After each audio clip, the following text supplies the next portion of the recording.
중앙중 3학년 여러분, 온라인 클래스 마지막일 것 같지만 마지막이지 않은 9번째 수업입니다. 이제 곧 여러분들이 등교한다는 생각만으로도 마구 설레는데요. 우리 이제 등교하고도 좀 더 집중해서 열심히 수업 들어보도록 하겠습니다. 대면 수업도 이런 식으로 PPT로 진행되니까 참고하시고요. 여러분들 등교하시면 이제껏 했던 역사 학습지들 모두 가지고 오시면 됩니다. 제가 이번 주에 여러분들한테 설문조사를 받았는데 아마 복습이 필요하다라는 친구들이 굉장히 많아요. 아무래도 온라인 클래스 수업은 집중이 안 된다라는 친구들이 굉장히 많은데 저희가 시간이 많이 부족해서 아마 학습지 빈칸 채우기 정도로 이제 복습이 진행되니까 여러분들 수행평가나 이제 시험 공부하실 때는 온라인 클래스로 다시 한 번이라도 꼭 들으셔야 되겠습니다. 아니면 제가 이렇게 간단히 복습한 내용만 편집해서 요약 정리 영상을 만들까 생각 중인데 한번 해보고 괜찮으면 업로드 해보도록 하겠습니다. 여튼 각설하고 오늘 수업 들어가 보도록 하겠습니다. 우리는 지지난주부터 개혁을 요구하는 세 가지의 주제에 대해서 살펴봤습니다. 첫 번째, 젊은이들의 개혁 요구인 갑신정변, 두 번째, 농민들의 개혁 요구인 동학농민운동, 이 두 가지는 모두 실패하게 되죠. 그리고 관리들이 실시한 개혁인 갑오개혁을 지난주에 살펴봤습니다. 이 부분의 핵심은 아무래도 각각의 개혁안의 내용들을 여러분들이 알아두시는 겁니다. 한번 개혁 내용 같이 한번 살펴보도록 하겠습니다. 1차 갑오개혁.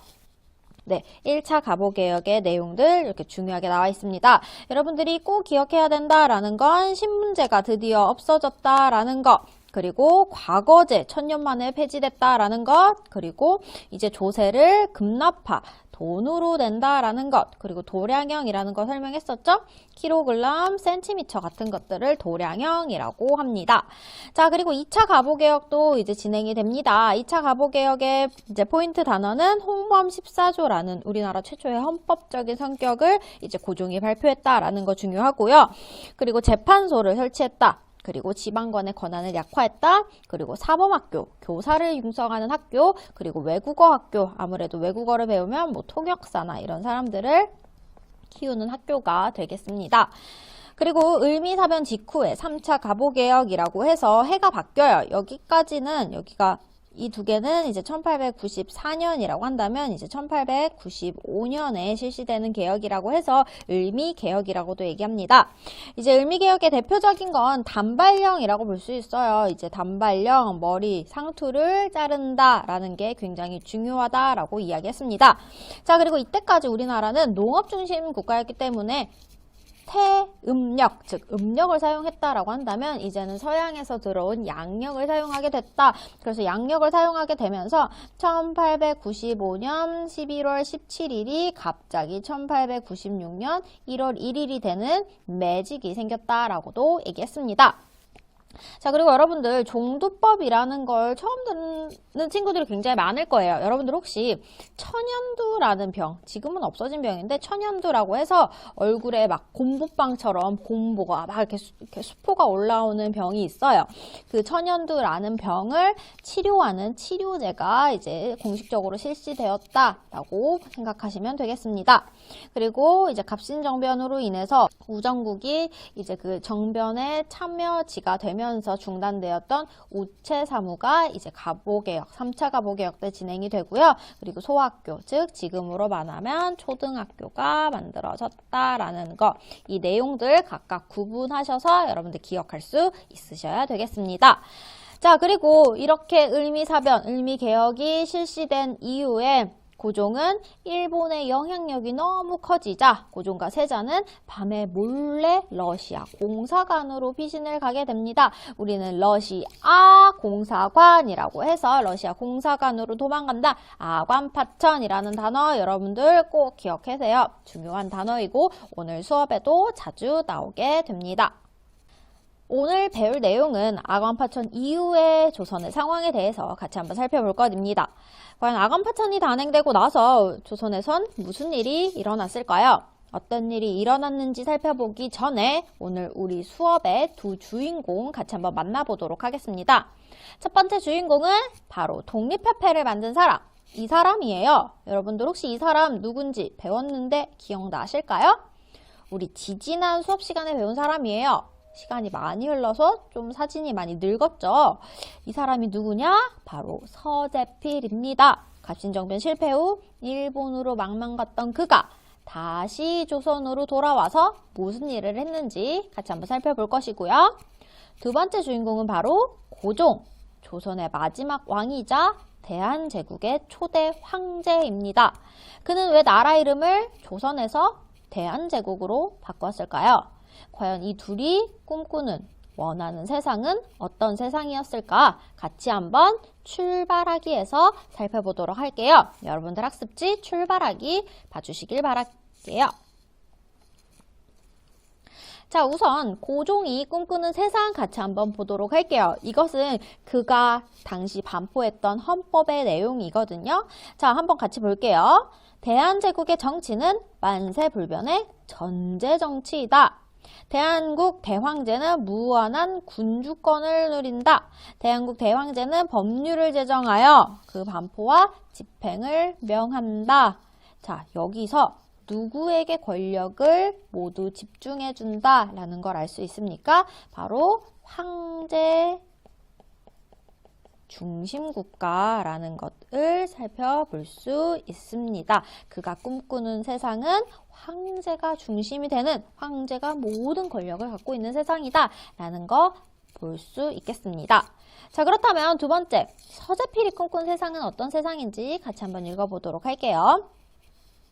독립은 정부의 선전, 홍보만으로 될 수 없고 허장성세만으로 될 수 없습니다. 독립의 가장 근본적인 요소는 무엇이다? 민중, 백성이다. 그러므로 민중의 교양에 총력을 집중하지 않으면 안 될 것이다. 이민들은 정부를 무조건 맹신하지 말 것이며 정부는 인민의 종이요. 인민이 곧 주인이다 라는 사실을 명심해야 한다라고 나와 있습니다. 자, 그러면 이 서재필이 꿈꾸는 세상의 주인은 누구예요? 나라의 주인은 백성이다, 민이다 라는 것 알 수 있습니다. 뭔가 방금 고종이 얘기했던 세상과 조금 다른 것 같은데 우리 여러분들 거기 나와 있는 문제 3개 정리해보고 넘어가도록 하겠습니다. 자, 거기 문제 3개 나와 있죠. 첫 번째, 고종이 꿈꾸는 국가의 형태는 어떤 국가다? 누가 중심이 되는 국가다? 바로 황제가 중심이 되는 국가다. 자, 그렇다면 서재필이 꿈꾸는 국가의 형태는 누가 주인이 되는 세상이다? 그렇죠. 바로 국민이 주인이 되는 세상이다. 이렇게 보면 어떤 나라가 현재의 대한민국과 유사합니까? 그렇죠. 바로 서재필이 꿈꾸는 이 나라가 현재의 대한민국과 유사합니다. 자, 두 사람이 꿈꾸는 차이점 여기 간단하게 정리해서 적어주시면 될 거고요. 자, 이때 당시 나라 이름 대한제국, 그리고 지금의 우리나라 이름 대한민국. 한 글자 차이예요. 민자와 제자의 차이. 왜 우리 현재의 이름이 대한민국인지 여러분들 생각해 보신 적 있어요? 바로 대한제국의 제자를 빼서 여기만 민, 국가의 나라다라고 바꾼 것입니다. 자, 여기까지 우리 출발하기 살펴봤으니까 본격적으로 내용 같이 한번 보도록 하겠습니다. 자, 이 시는 이 당시에 유행했던 시예요. 자, 갑오새, 갑오년을 말하는 거예요. 1894년. 이때는 뭐가 있었던 시기죠? 그렇죠. 바로 갑오개혁. 그러니까 우리 개혁을 하면서 나아가보자, 발전해보자 라고 했습니다. 하지만 을미년에 을미적 거린다. 왜? 을미년에 무슨 일이 있었으니까? 바로 을미사변이 있었으니까 을미적 거린다. 민기적 거린다. 그러다 보면 뭐가 된다? 바로 병신이 되면 목가리라고 나와 있어요. 여기서 말하는 이 병신년이 바로 1896년, 즉 아관파천이 단행된 해예요. 아관파천으로 우리의 개혁은 모두 물거품이 되고 결국에 모든 권력이 러시아에 집중된 상황. 그 해가 우연치 않게 바로 병신년 1896년이었다라고 합니다. 그렇다면 그 해 1896년에 어떤 일들이 벌어지게 되었는지 우리 같이 한번 살펴보도록 하겠습니다. 이거 실제 있었던 시입니다. 제가 지은 거 아니에요. 자, 1896년에 이제 서재필이 독립협회를 만들게 되는데 이 독립협회가 만들어지게 된 배경부터 같이 한번 살펴보도록 하겠습니다. 1896년 악원 파천이 단행된 이 병신년에 고종이 러시아 공사관으로 도망가 있는 상황이에요. 그러니까 당연히 우리나라의 어느 나라의 세력, 간섭이 커졌을까요? 그렇죠. 바로 러시아의 힘이 강해졌겠죠. 이때다 싶었던 주변의 열강들, 열강은 그냥 연락 강한 나라들이다 라고 생각하시면 됩니다. 이 나라들이 우리나라의 여러 이권들을 침탈하게 됩니다. 이권이란 돈이 되는 권리, 즉 이익이 되는 권리다라고 보시면 되겠습니다. 여기 그림에서 보시면 철도부설권, 금강채굴권, 광산채굴권, 산림권 이러한 돈이 되는 권리들을 싹 쓸어가는 것을 알 수 있습니다. 그러니까 조선은 어때요? 벌거벗겨진 상태가 되었다. 모든 걸 빼앗겼다라는 것을 알 수 있습니다. 아직 일본에게 지배당하기도 전인데 이미 여러 나라들이 우리나라의 이익이 되는 권리들, 이권을 침탈하고 있는 상황이었다. 굉장히 힘들었겠죠? 자, 그리고 바로 갑신정변 때 행동대장 중에 한 명이었던 서재필. 그는 갑신정변이 실패하고 일본으로 망명을 가게 됩니다. 그런데 특이하게 일본에서 또 미국으로 가게 되고 그 미국에서 우리나라 최초의 미국인이 됩니다. 우리나라 최초의 미국인이 돼서 그는 이름을 또 미국식 이름으로 만들어야 되잖아요. 어떤 이름으로 만들었냐? 바로 그의 미국 이름 필립 제이슨이다 라는 거 기억하시면 좋을 것 같습니다. 그렇게 필립 제이슨, 그는 10년 만에 이제 미국인이 되어 고국인 조선으로 돌아오게 됩니다. 미국에서 많은 걸 배웠겠죠. 서재필은 미국에서 많은 걸 배우고 갑신정변이 왜 실패했냐, 실패 원인을 곰곰이 생각을 해봤다라고 해요. 그건 바로 우리나라가 아직 민중들의 의식이 계몽되지 않았다. 아직 민중들이 무식하기 때문이다 라고 생각을 해요. 그래서 그런 민중들의 무지함을 일깨워주기 위해선 무엇이 필요하냐? 신문이 필요하다 라고 하면서 독립신문이라는 것을 창간하게 됩니다. 신문이 이때 당시에는 지금의 유튜브 같은 거니까 많은 정보를 알 수 있는 것이 이때는 신문밖에 없었으니까 신문을 만들어서 백성들이 많은 것들을 알아가야 된다라고 생각을 했다라고 해요. 자, 이렇게 서재필의 독립신문 창간을 시작으로 바로 독립협회가 만들어지게 되었다라고 합니다.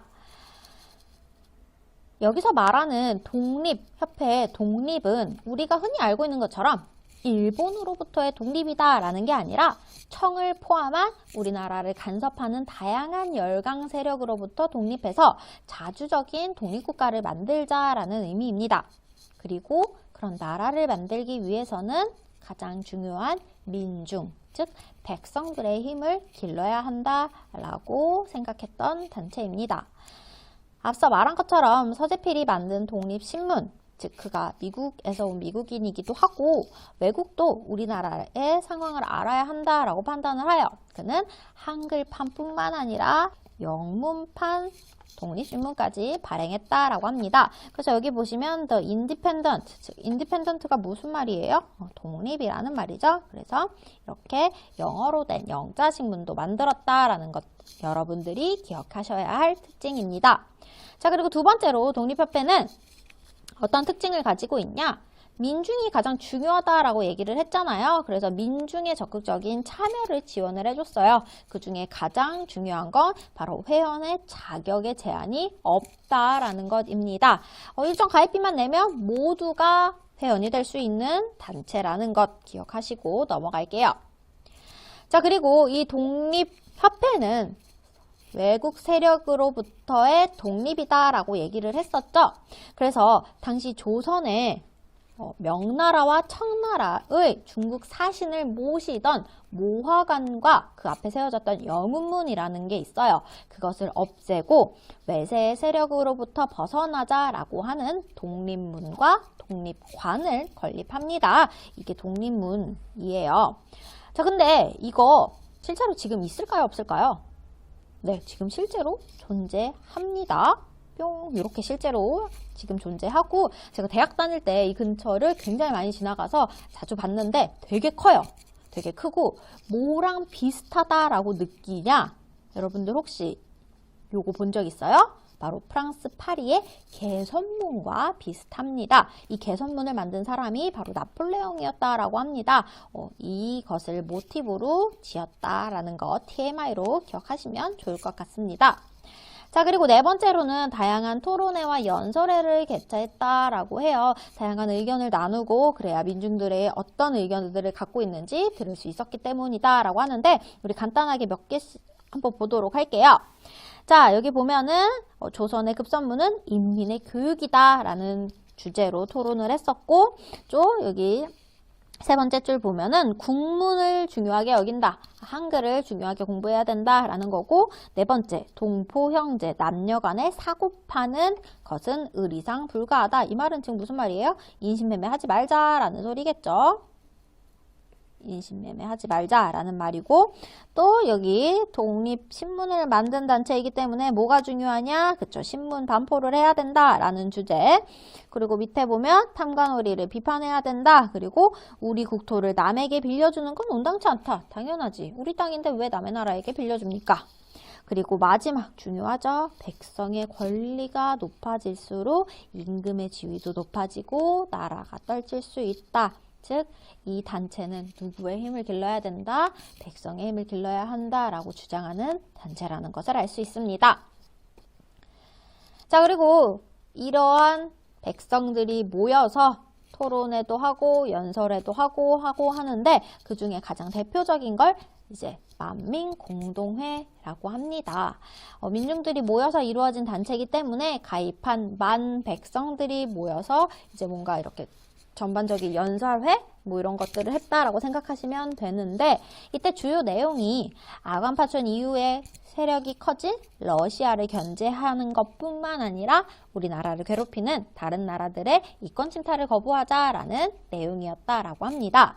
자, 여기 연설 내용이 나와 있는 거 보이세요? 여기 보시면 여러분은 우리 대한제국의 재정과 군사를 누가 맡아보고 있다? 러시아 관리들이 맡아보고 있다라고 나와 있습니다. 그만큼 러시아의 세력이 커진다. 그러니까 우리는 이거를 거부해야 된다. 우리 힘으로 자주적으로 나라를 키워야 된다 라고 주장을 합니다. 이 연설을 한 사람, 유명한 사람인데 누구일까요? 서재필일까요? 이 사람이 누구냐? 바로 우리나라 초대 대통령 승만리, 이승만이었다 라고 합니다. 이승만이 이때부터 활동하고 있었던 사람이다 라는 거 볼 수 있습니다. 자, 그리고 두 번째로는 이제 참정권 운동이다 하는데, 참정권 운동은 뭐냐면 참여한다, 정치에 하는 권리, 즉 정치에 참여하는 권리를 달라. 누구에게 줘라? 국민에게 정치에게 참여하는 권리를 줘라 라고 하는 운동을 하게 됩니다. 국민이 정치에 참여하는 가장 간단하지만 중요한 방법이 무엇이냐? 투표, 선거를 하는 방법입니다. 이 당시만 해도 선거 이루어지지 않아요. 왕과 관리들에 의해서 정치가 이루어졌습니다. 하지만 그렇게 하면 안 된다. 다른 나라 봐라. 이제 국민들도 정치에 참여해야 한다라고 이제 운동을 하게 되는데, 물론 이 사진에서 보는 것처럼 실제 투표는 48년 해방된 이후에나 이루어지게 되지만, 이때부터 바로 민주주의의 가장 기본적인 원리인 선거권 운동, 참정권 운동이 시작되었다라는 것 기억해 주시면 되겠습니다.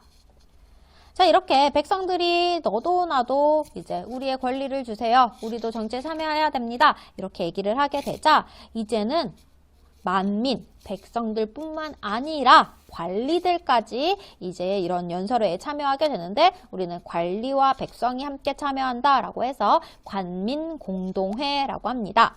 여기 관민공동회에서 연설을 한 사람, 여기 보이시죠? 여기 연설하는 사람, 이 사람의 신분이 중요해요. 직업이 중요한데, 이 사람의 직업이 무엇이냐? 바로 백정입니다. 여러분들 백정이라는 단어 들어봤나요?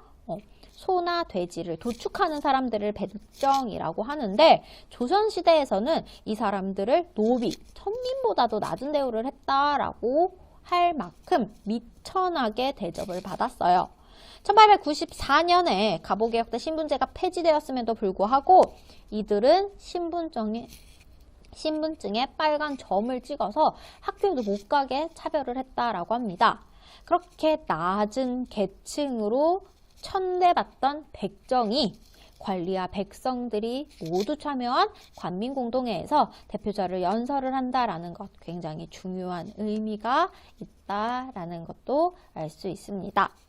그가 연설한 내용을 간단하게 보면은 여기 밑에 나와 있죠.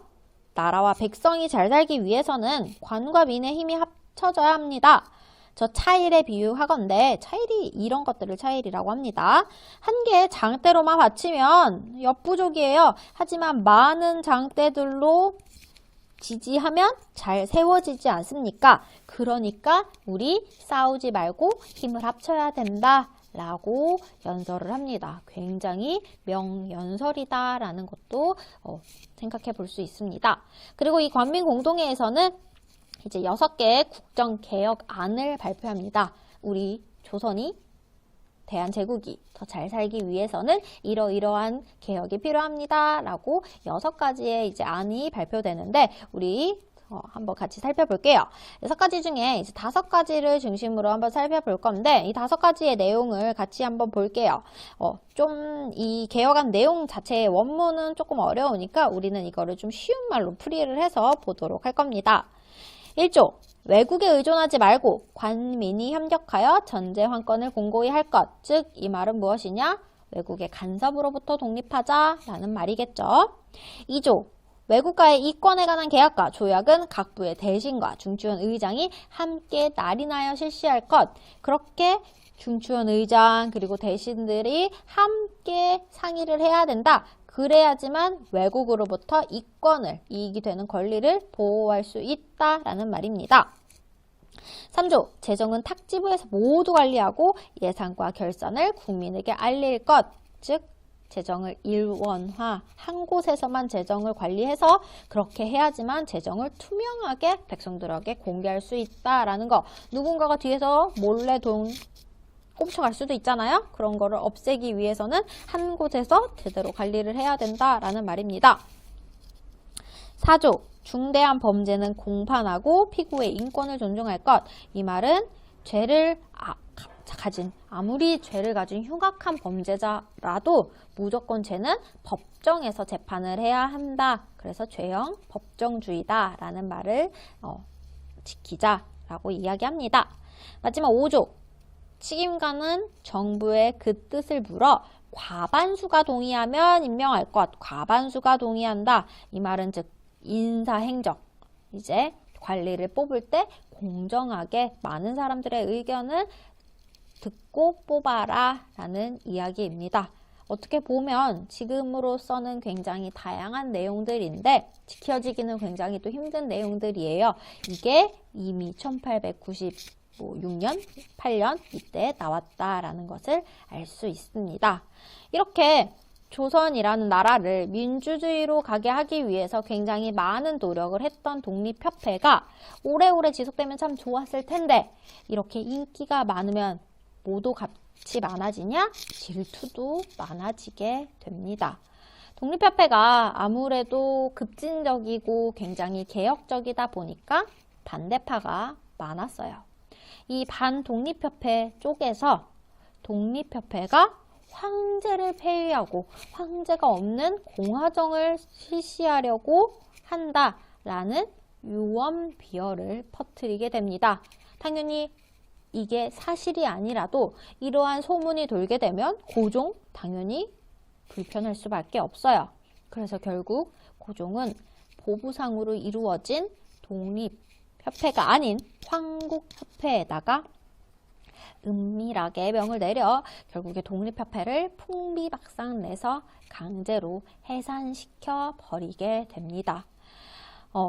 1896년에 만들어졌다라고 하는데 1899년 정도면 사라지게 된다라고 해요. 굉장히 짧은 시간, 이제 횟수로 4년밖에 안 된 시간만 독립협회가 운영될 수 있었다라고 합니다. 굉장히 안타까운 일이죠. 비록 한 3년에서 4년 정도밖에 유지되지 못했던 독립협회이지만 우리나라 입장에선 굉장히 의미가 있었어요. 특히 아관파촌으로 세력이 커진 러시아를 견제했죠. 그래서 러시아가 이제 우리 저령도라고 해서 부산 옆에 있는 영도라는 그 섬을 가져가려고 했는데 그거를 막아내고 러시아의 군사교관과 재정고문을 철수시켰다. 아까 이승만의 연설에서 보면 알 수 있듯이 군사적으로 그리고 재정적으로 러시아가 간섭을 했는데 이제 그거를 그만하게 되었다라는 거, 그리고 국민들의 계몽을 하고 국민들의 권리를 높였다라는 쪽에서 의미가 있습니다. 하지만 이렇게 러시아를 중심으로 견제를 하다 보니까 다른 외세, 즉 일본과 같은 나라를 배척하는 것을 까맣게 잊고 있었다라는 점이 바로 한계가 될 수 있습니다. 어떻게 보면 의의와 한계가 연결되죠. 결국에 러시아를 쫓아내는 데만 너무 집중을 하다 보니까 다른 외국 세력, 대표적으로 일본과 같은 세력을 견제하지 못했다라는 아쉬움도 가지고 있는 단체입니다. 그렇게 되면서 결국 우리나라는 일본의 식민지가 된다라는 안타까운 결론이 이어지게 되죠. 대한제국에 대해서 살펴볼 거예요. 독립협회를 배우고 나서 대한제국을 배우다 보니까 여러분들 입장에서는 독립협회가 없어지고 난 다음에 대한제국이 생겼구나 라고 생각할 수 있는데 아니에요. 독립협회가 만들어지고 해산이 되던 그 시점에 동시에 대한제국도 수립이 되게 됩니다. 같이 한번 살펴보도록 할게요. 고종이 1896년 독립협회가 만들어지는 그 해에 러시아 공사관으로 아관파천을 하게 됩니다. 하지만 고종은 그 러시아 공사관에 오래 있지는 않아요. 딱 1년 만에 다시 덕수궁으로 돌아오게 됩니다. 자, 여기 보시면 러시아 공사관이 있고 여기 덕수궁이 이렇게 있어요. 덕수궁이 있는데 바로 이 길을 통해서 갔다가 돌아왔다라고 합니다. 아무래도 한 나라의 왕이 다른 나라 공사관에서 숨어 지낸다라는 거 굉장히 쪽팔린 일이죠. 그래서 이제 관리들의 청도 있고 해서 1년 만에 다시 돌아오게 됩니다. 그렇게 돌아온 고종, 이미 아관파천으로 왕실의 권위가 너무 떨어지고 나라의 위엄도 많이 떨어졌겠죠. 그래서 그러한 것들을 다시 회복하기 위해서 과감하게 나라의 이름을 조선에서 대한제국으로 바꾸게 됩니다. 그리고 우리는 중국으로부터 독립되었다, 자주적이다 라고 해서 독자적인 연호를 또 쓰게 되는데 그 연호가 광무라고 해요. 그래서 이 대한제국이 수립된 1897년을 광무 1년이라고 합니다. 그리고 이제 중요한 건 우리도 왕이 아니라 황제다 이거예요.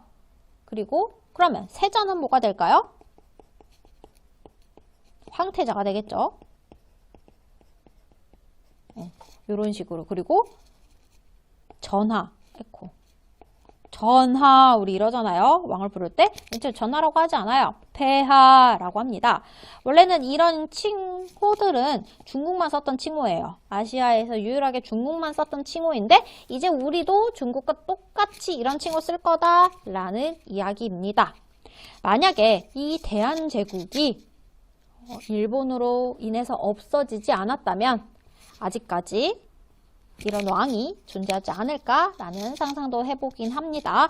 그래서 요즘에 더킹이라는 드라마에서도 대한제국이 현재까지 유지되고 있다라는 가정하에 드라마가 진행이 되고 있죠. 자, 그래서 1897년이 광무 1년이니까 만약에 대한제국이 유지되었으면 2020년은 광무 몇 년일까요? 네. 몇 년이죠? 네, 대략 계산이 안 돼.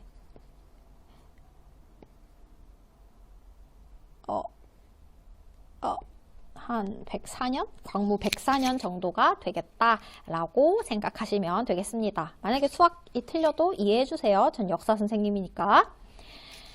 자, 그렇게 나라의 이름을 바꾼 고종, 그는 이제 헌법도 반포를 합니다. 이 헌법 내용도 같이 한번 읽어보도록 할게요. 출발하기에서도 읽어봤던 겁니다. 1조, 대한국은 세계 만국이 공인한 자주독립제국이다. 우리는 자주적이다. 대한제국의 정치는 만세불변의 전제정치이다.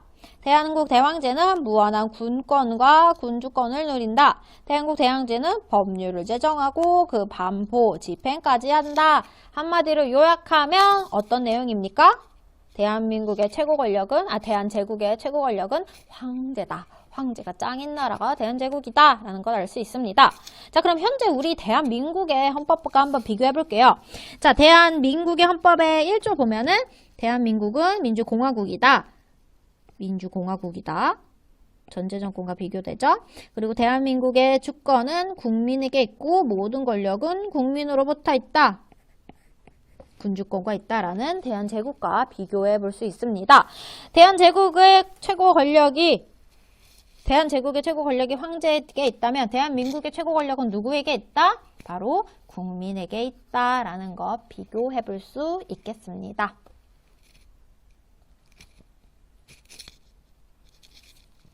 자, 이러한 대한제국의 헌법, 대한국 국제는 이제 헌법의 성격, 가장 나라의 기본이 되는 법이다라는 것도 알 수 있고요.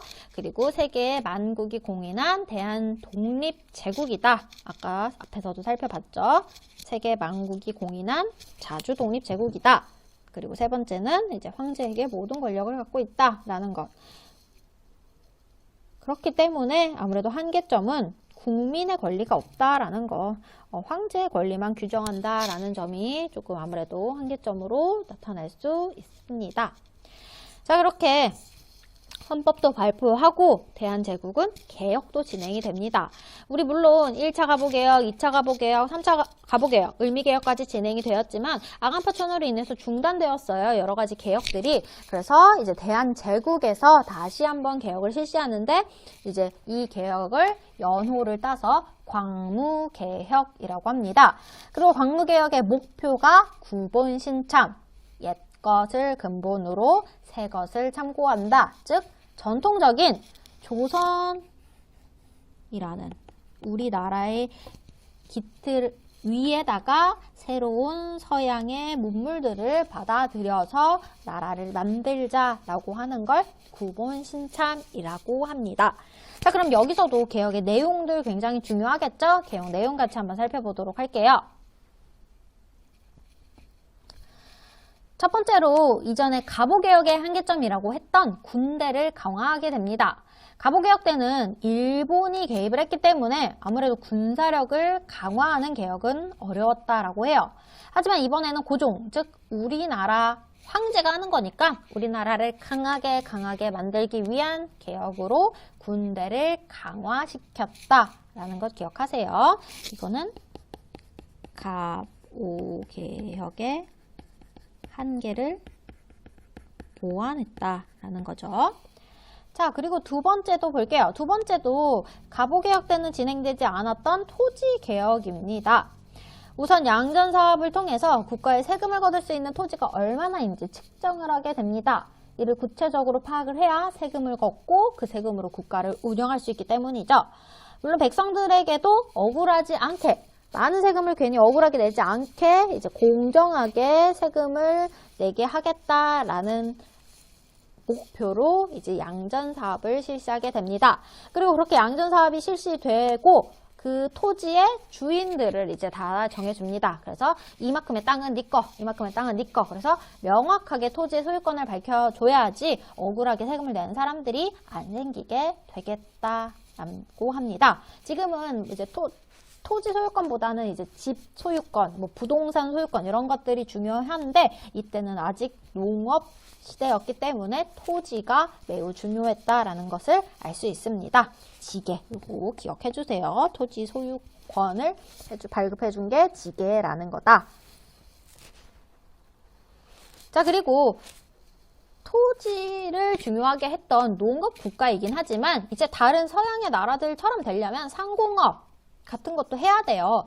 그렇게 상공업 진흥을 위해서는 기술이나 기계를 들여올 뿐만 아니라 은행을 설립을 해야 됩니다. 은행을 설립. 여러분들 은행이 하는 일이 뭐라고 생각하십니까? 그냥 우리 입장에서 돈을 맡기는 곳이라고 생각을 많이 하는데 사실 은행의 핵심 업무는 그렇게 국민들이 저축한 돈을 회사에게 빌려줘서 그 회사가 잘 성장해서 이자를 갚고 그리고 또 돈을 빌려주고 이자를 받고 이런 식으로 돈을 어떻게 보면은 중간에서 빌려주는 일을 하는 것을 은행이라고 해요. 은행이 있고 안정적으로 운영이 돼야지 나라 안의 회사들도 안정적으로 운영이 될 수 있습니다. 자, 그럼 여기서 문제. 우리나라 최초의 은행은 어떤 은행일까요? 지금의 어떤 은행일까요? 네, 바로 저의 주거래 은행인 신한은행이라고 합니다. 물론 신한은행도 옛날에 다른 은행이었다가 이제 바뀐 건데 그 은행이 바로 우리나라 최초의 은행이었다라는 점도 기억해 주시면 좋을 것 같습니다. TMI예요. 기억 안 해도 상관없습니다. 자, 그리고 이제 나라의 인재를 육성하기 위해서 가보개혁 때부터 다양한 학교를 설립해요. 앞서 가보개혁 때 이제 교사를 만드는 한성사범학교, 그리고 뭐 통역관을 기르는 외국어 학교, 그리고 기본교육인 소학교 등을 설립하게 되었고, 이번에 광무개혁에서는 실업학교를 설립하게 됩니다. 실업은 기술을 전문적으로 배우는 학교예요. 대표적인 학교로 의학전문학교, 즉 의대가 생겨났다라고 합니다. 요즘에는 실업계라고 하면은 공부 안 하는데 뭐 날라리들이 가는데 이런 인식이 되게 큰데 사실 실업은 실제 필요한 기술을 배우는 아주 중요한 학교입니다. 그렇기 때문에 뭐 실업계라고 해서 공부 못하는 애들만 가는 학교다. 그런 인식은 점차 사라져야 한다라고 기억하세요. 자, 그리고 마지막으로 이 시기에 바로 전화와 전차 등이 이제 새로 들어오게 됩니다. 우리나라 굉장한 통신 강국이잖아요. 5G까지 터지는 나라인데 이 통신의 시초가 바로 대한제국 광무개혁 때라고 합니다. 여기 고종이 앙증맞게 전화하고 있는 모습도 살펴볼 수 있겠습니다. 자, 여기까지 우리 광무개혁에 대해서 살펴봤습니다. 광무개혁에 이제 한 개만 제가 적어놨는데 광무개혁의 의의라고 본다면 의의 여기 여러분들은 따로 적어주세요. 필기 가보개혁 때 부족했던 내용을 보완해줬다라는 점에서 의의가 있죠. 예를 들어 군사제도나 이제 토지제도 이런 점은 중요하다라고 볼 수 있지만 아무래도 광무개혁은 대한제국에서 진행되고 황제가 짱이다 그 멋에 취해 있는 상태였기 때문에 황제와 황실을 중심으로 개혁을 해서 백성들의 권리를 크게 고려하지는 못했다라는 한계점이 있습니다. 자, 여기까지 오늘 내용 배웠습니다. 우리는 독립협회와 그리고 대한제국에 대해서 지금 함께 살펴봤습니다. 자, 그럼 잠시 일시정지를 하고 같이 한번 형성평가 풀어보도록 하겠습니다. 여러분들 먼저 풀어보시고 같이 한번 다음으로 넘어갈게요. 자, 1번부터 같이 한번 형성평가 문제 풀어보도록 하겠습니다. 다음 인물에 대한 설명에 들어갈 빈칸을 채우고 그의 이름이 무엇인지 쓰시오라고 해요. 여기 사진 보면 사실 아까 출발하기에도 나왔기 때문에 누군지 알 수 있을 거라고 생각합니다. 나는 18살에 과거에 합격했고 1884년에 기역에 참여했으나 기역이 실패하여 일본으로 망명하였어. 하지만 나는 일본에 남아있지 않고 미국으로 건너가 한국인 최초로 미국 시민권을 획득하였지. 나는 1896년 다시 조선에 입국하여 니은을 창간하고 디귿을 만드는 등 우리나라 발전을 위해 노력했지. 나는 누구일까요? 라고 나와 있습니다. 자, 기역은 뭐예요? 갑신정변 되겠고요. 니은, 독립신문 되겠고, 디귿, 독립협회. 이 세 가지 키워드 하면 딱 떠오르는 인물, 바로 서재필입니다. 그의 영어 이름은 필립 제이슨이다. 제가 근데 영어 이름을 왜 자꾸 알려주냐? 여러분들 고등학교 가면 모의고사 같은 거 치잖아요. 이제 수능 필수잖아요. 한국사가. 근데 그런 한국사에선 이제 서재필이라고 안 나오고 필립 제이슨이라고도 나와요. 그러니까 여러분들 알아두시라고 제가 계속 얘기하는 겁니다. 자, 두 번째 볼게요. 러시아 공사관에서 경운궁, 지금의 덕수궁이라고 보시면 돼요. 덕수궁으로 황궁한 고종은 황제에 즉위하여 대한제국을 수립하였는데 이때 연호, 무슨 연호? 광무다. 그래서 나중에 광무개혁이라는 것도 있다라고 했습니다. 마지막 세 번째, 이런 거 중요하죠? 같이 보도록 할게요. 1. 대한제국은 옛것을 근본으로 삼고 참것을 참고한다 라는 원칙에 따라 광무개혁을 실시하였다. 5죠. 옛것을 근본으로 삼고 새것을 참고한다 라는 말을 네 글자로 줄이면 뭐가 될까요? 구본신참이 되겠습니다. 2. 대한제국은 토지를 조사하고 근대적인 토지 소유권을 확립하기 위해 일부 지역에서 지게를 발급하였다. 5입니다. 여기서 여러분들이 기억해야 될 포인트는 전국이 아니라 일부 지역에서만. 왜냐면 발급해주다가 멈춰요. 이제 일본이 우리나라를 간섭하기 시작하면서 결국엔 이 토지조사 사업도 완성이 되지는 못한다라고 합니다. 3. 독립협회는 회원가입에 제한을 두었다. X라고 했습니다. 회원가입에 대한 제한 없다. 누구나 가입이 가능했다. 그래서 심지어는 그때 조선시대에 제일 미천한 어떤 직업도 가입했다. 그쵸? 백정도 가입이 가능한 나라였다. 가입이 가능한 단체였다. 라는 것을 알 수 있습니다. 자, 우리 여기까지 이제 독립협회와 대한제국까지 같이 한번 살펴봤습니다. 자, 이제 이렇게 러시아의 힘을 견제하기 위해서 굉장히 많이 노력을 했는데 러시아만 견제하다 보니까 이제 누가 우리나라에 슬슬 욕심을 부리기 시작하냐? 이제 일본이 욕심을 부리기 시작합니다. 이제부터는 어떻게 우리나라가 일본에게 침략을 당하게 되었는지 그 내용 같이 한번 살펴보도록 할게요. 그 내용은 과연 등교해서 학교에서 할 수 있을지 의문이지만 여튼 어떻게든 되겠죠. 여러분들은 제가 올린 영상만 잘 집중해서 들어주시길 바라겠습니다. 다음 이제 퀴즈도 풀어보시고요. 여러분 다음에 직접 만나요. 안녕.